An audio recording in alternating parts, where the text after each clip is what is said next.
بسم اللہ الرحمن الرحیم۔ اللہ تعالیٰ نے قرآن پاک میں بہت سارے صورتیں نازل فرمائی، اس میں سے ایک سورۃ الناس کے نام سے ہے۔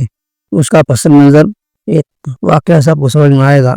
اسی زمانے میں ایک نوجوان تھا جو ہر وقت پریشان رہتا تھا، خوف زدہ رہتا تھا۔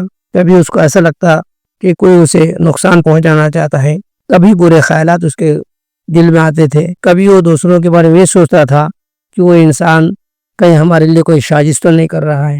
اس طرح سے اس کے دن حیرانی اور پریشانی میں گزر رہے تھے۔ ایک دن وہ کسی بزرگ سے ملاقات ہو گئی تو ان سے کہا کہ میں ہر وقت عجیب وسوسوں میں گھرا رہتا ہوں، میرے دل میں سکون نہیں ہے، ہر وقت پریشانی کا عالم ہوتا ہے، اس کا کوئی حل ہے؟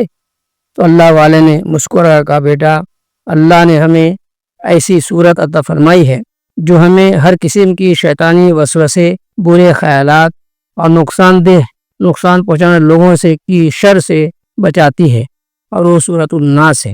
اللہ پاک فرماتا ہے کہ قل اعوذ برب الناس، یعنی کہو میں اللہ کی پناہ مانگتا ہوں لوگوں کے رب کی۔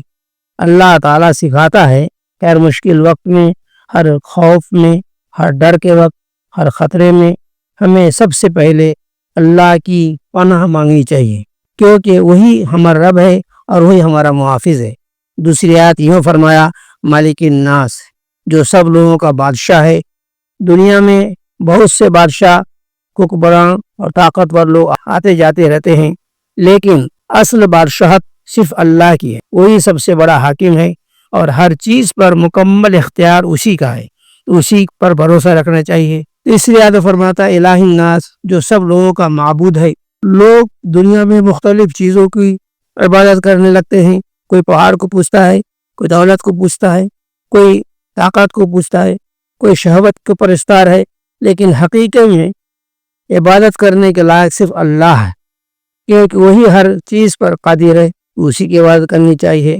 چوتھی آیت میں سبق دیا کہ من شر الوسواس الخناس، وسوسوں ڈالنے والے، پیچھے ہٹ جانے والے کے شر سے بچا۔ یعنی شیطان ہر وقت انسان کے دل میں برے خیالات اور وسوسے ڈالتا رہتا ہے، کبھی شک، کبھی حسد، کبھی نفرت، کبھی بے چینی، لیکن جیسے ہی کوئی اللہ کو یاد کرتا ہے شیطان پیچھے ہٹ جاتا ہے۔ اس لیے ہمیں ہر وقت اللہ کی یاد میں رہنا چاہیے، اسی کا ذکر کرنا چاہیے۔ پانچویں آیت میں ارشاد فرماتا ہے الذی یوسوس فی صدور الناس، جو لوگوں کے سینوں میں وسوسے ڈالتا ہے۔ کبھی کبھی لوگ خود بھی شیطان کا کردار ادا کرتے ہیں، شیطان والا کام کرتے ہیں، دوسروں کے دل میں بدگمانی، حسد، گناہ کی ترغیب دیتے ہیں۔ ہمیں ایسے لوگوں سے دور رہنا چاہیے اور اللہ کی پناہ مانگنی چاہیے۔ چھٹی آیت میں ارشاد فرمایا من الجنت والناس، چاہے وہ جنات میں سے ہو چاہے وہ انسانوں میں سے، برے خیالات، وسوسے اور نقصان دینے والے اثرات صرف جنات سے ہی نہیں آتے، بلکہ بعض انسان بھی دوسروں کو گمراہ کرنے کا سبب بنتے ہیں۔ اس لیے ہمیں ہر وقت احتیاط سے رہنا چاہیے، اللہ کی حفاظت میں رہنے کی دعا کرنی چاہیے۔ بزرگوں نے اس جوان سے پوری سنانے کے بعد فرمایا، بیٹا، اگر تم واقعی سکون چاہتے ہو تو صبح و شام سورۃ الناس پڑھا کرو۔ جب بھی کوئی خوف، پریشانی، ڈر یا شیطانی وسوسہ آئے، فوراً اللہ سے پناہ مانگو، اللہ تمہیں ہر برے اثر سے محفوظ رکھے گا۔ یہ سن کر نوجوان سورۃ الناس کو دل سے یاد کر لیا، اور جب بھی کوئی برا خیال آتا اسے پڑھ لیتا۔ کچھ ہی دنوں میں اس کا دل مطمئن ہو گیا اور وہ ہر خوف سے آزاد ہو گیا۔ یہی سبق ہمیں سورۃ الناس دیتی ہے۔